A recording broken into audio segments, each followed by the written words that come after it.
Salutations, my Fallout lovers. It is Matty here today with a Fallout 4 discussion video. Today we are going to be talking about what is missing in survival mode now in the new survival overhaul update for Fallout 4. Now mind you, before I go on any further, this is not a video complaining about survival mode. I really enjoy it and I'm going to give you guys my full thoughts on this entire mode later on this week with my full review for survival mode. I still want to put some more time into it and really get a hang of everything before I give you guys my full review because it's changing the entire game, so I really want to make sure I have enough time into it and fully fortify my opinions on it. But today we're going to be kind of talking about what I feel is missing in this mode, stuff that fans speculated about that would have added to this mode, stuff that we've talked about that were concerns that were not addressed in this mode, that kind of stuff. So we're not complaining, we're just merely discussing. So let's start off with the first thing that I was a little shocked wasn't included, which was weapon and armor degradation. I figured that the repair skill would be making a return in some way or form in Fallout 4 with the survival mode overhaul. It seemed like the perfect opportunity for it, that weapons would degrade over time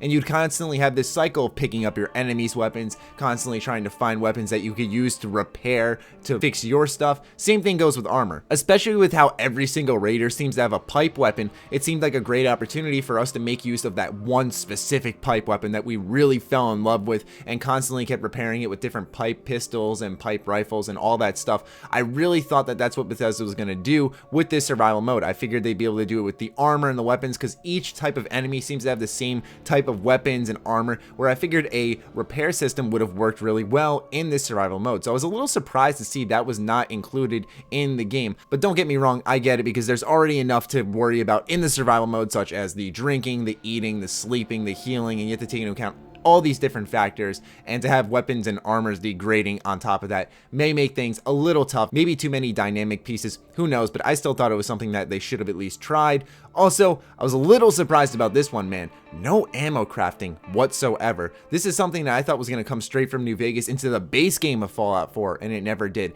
And I thought survival mode was once again that perfect time to do so, and especially when I had a mod that let me do ammo crafting. It was such a simple thing to create, and I'm really surprised that Bethesda didn't include that in the base game whatsoever, because a lot of times you're constantly scavenging for ammo. It would be nice if I could, like I suggested in my tips video, craft on the go, make myself a little bit of ammo to just help me get along a little bit further. I've never had that moment where I was on a shortage of ammo by any means necessary, but still being able to choose to craft additional ammo while I'm out in the wasteland, I thought would have been a really great mechanic. I thought it would have been a fantastic fit on the weapons workbench, just to have a little ammo section to let us start crafting ammo. Like I said, I was a little surprised that this was one that was kind of cut out because I felt this would have added to the survival aspect of creating all your own stuff. The weapon and armor degradation I can understand being omitted, but I really was surprised about ammo crafting. Now this is a concern that a lot of fans had, and understandably so, is that there really wasn't an alternate to fast travel. In Fallout 4 survival overhaul mode,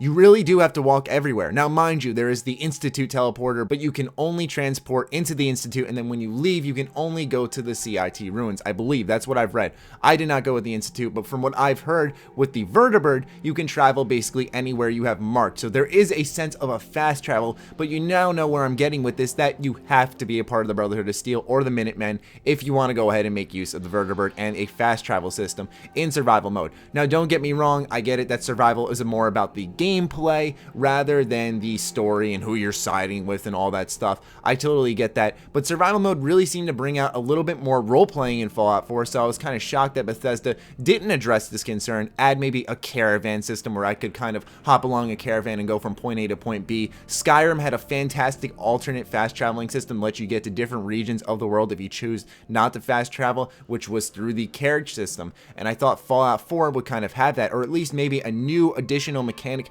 to the settlement mode where we can go ahead and just travel between settlements we've discovered if we have a certain local leader rank perk. I thought that would be fantastic, but now we only have the Vertibird as our option. Obviously, you only get about 8 signal grenades, and you can purchase more on the Vertibird every couple of days, but we know that we can't wait multiple days in the survival mode because then we're going to need food and water. We're going to be very underpowered. Our guy's going to be tired perhaps. So you get where I'm saying, where now it's like there's no alternate to fast travel, even though there sort of is. There's still not a really good workaround around with it. I'm not looking for anything easy, ladies and gentlemen. Do not get me wrong on that aspect. We wanted survival, we wanted tough, and we definitely got it. But what I kind of thought would just make more sense is just an alternate to getting around the world. We know that we're not going to want to walk from one corner of the map to the other, which we have to do multiple times in the game if we want to progress. I just figured that it would make more sense that they just have some type of alternate just to get us to different regions, not specific locations, but just different corners of the map, because there are multiple quadrants in the map that have different kind of aesthetics and atmospheres, and they could definitely section those off and just have, like, I'd say like 9 regions to travel to. The last kind of thing that I felt was missing in survival mode is that there was a bit of a balance issue when it came to damage still. I figured at times I'd have this kind of balance where, you know, most things die just as quick as I could die, but there were times I'd run into like a blood bug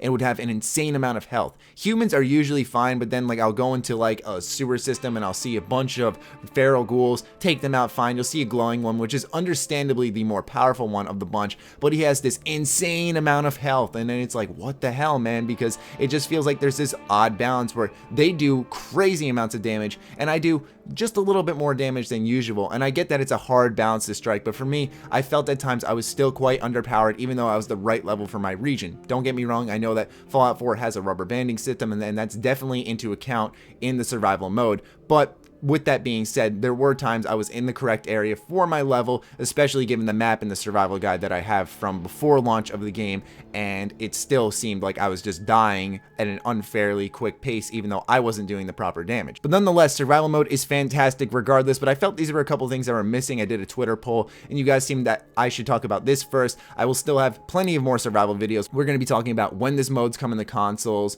I'll have a survival mode build so you guys know what kind of character you should create, kind of how you should focus all your perks into. And obviously, like I said, my full review will be later on this week. So we do have a ton more survival mode content coming your way, but it's just been a great time playing Fallout 4 again, having this brand new fresh playthrough. And I can't wait to hear your thoughts on what is missing in the survival mode in the comments down below. I'm not complaining, just wanted to go ahead and share my thoughts with the community, see what you guys are thinking. Other than that, I hope you guys enjoyed. Be sure to follow me on Twitter, like me on Facebook. The links are in the description. Check out sugarbomb.com, the place by Bethesda fans for Bethesda fans. Stay sexy, stay active. I love you all. Peace.